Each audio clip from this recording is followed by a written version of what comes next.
I did not understand the concept of ambivalence until my kids were about 3 years old. That would have put me at about 34 years old if you're counting. Before then, I had a vaguely negative idea about ambivalence. If I had used the word in a sentence, I might have used ambivalent as a synonym for uncomfortable or aggravated. But then I watched an episode of Daniel Tiger's Neighborhood with my kids, and I learned all about ambivalence.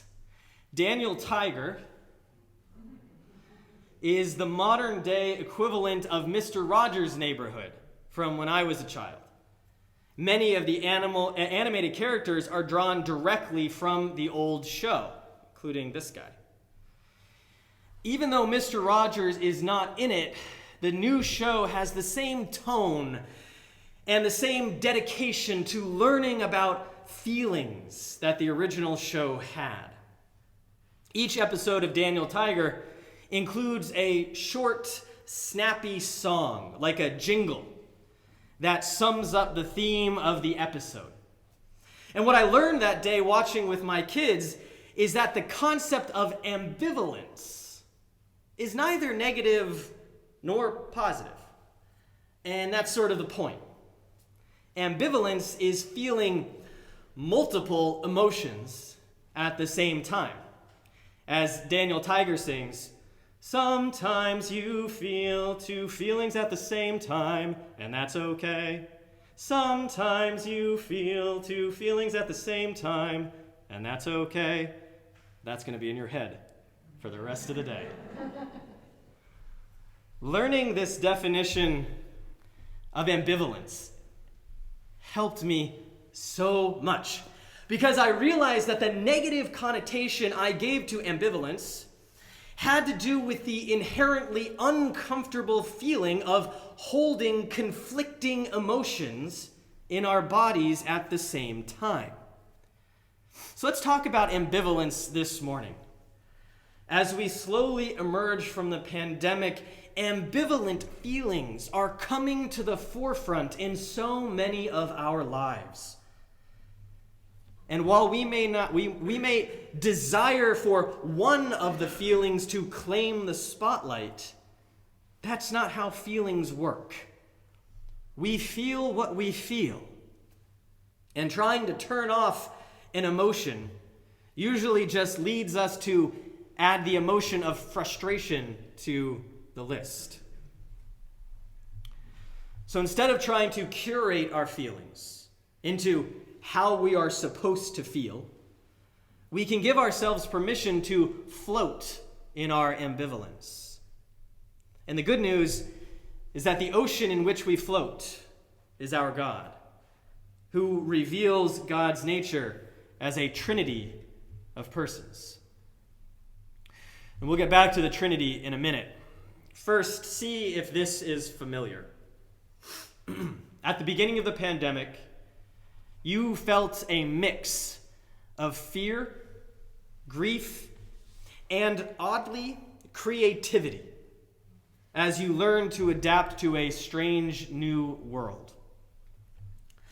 Then came the long months of numbness to the horrible state of the world, a numbness interrupted by bouts of terror.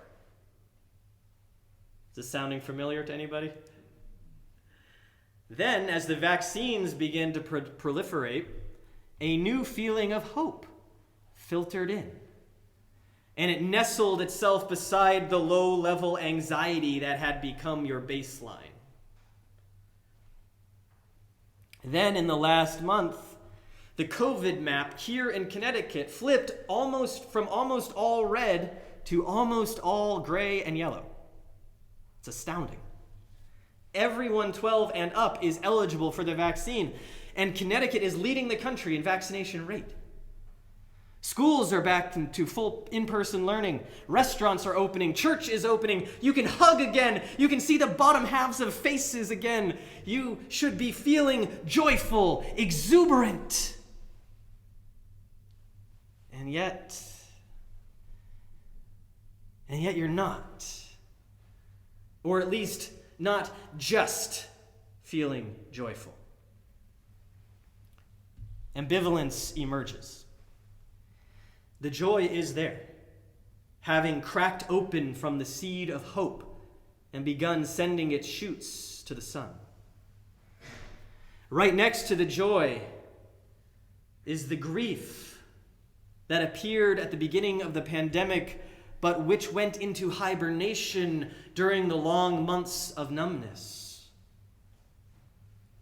And perhaps the base of anxiety remains too. I know this is my emotional state today, and maybe yours too. The discomfort comes when I try to curate my emotions, when I decide what is the right emotion to feel and then ignore the others I'm feeling along with the so-called right one. Saying, I'm supposed to feel or I should feel is ultimately unproductive and can be counterproductive because our emotions just happen. We can choose how we respond to our emotions, but we can't choose not to feel them. So, recognizing that ambivalence is a pretty common emotional response right now, the joy and the grief, how do we respond? The revelation of God as a trinity of persons and a unity of being shows us the way. This world pushes us to either or thinking. The zero-sum game. If you win, I must lose. Joy or grief. The life of the Holy Trinity invites us to embrace both and thinking. We believe God's essence is love. Therefore, before there was a creation for God to love, there is only one possible answer for whom God loved. God loved God. Not vainly or narcissistically, for those are distortions of love, but God loved God perfectly.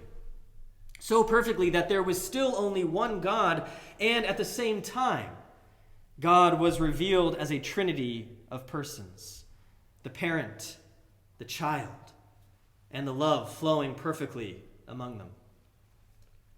God, in God's very being, created the both and paradigm.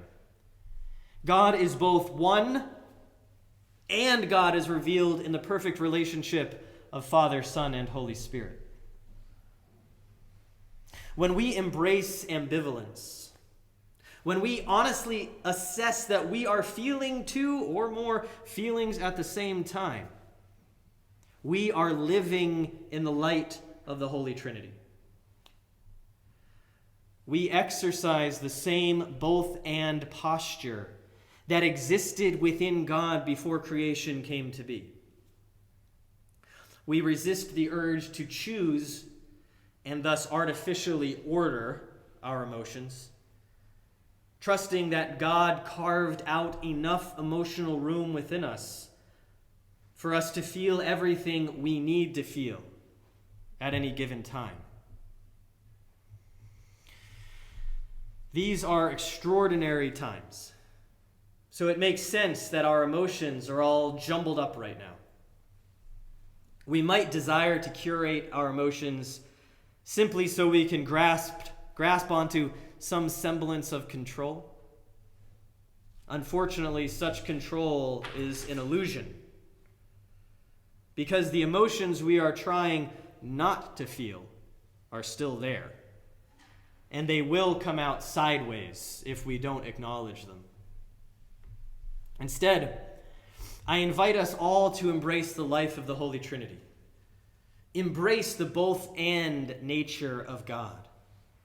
See God at work in our capacity to live lives full of all kinds of feelings. Take your joy and your grief and everything else to God in prayer, and find there the ocean of God's love upon which to float. And remember the wisdom of Daniel Tiger. Sometimes you feel two feelings at the same time, and that's okay. Amen.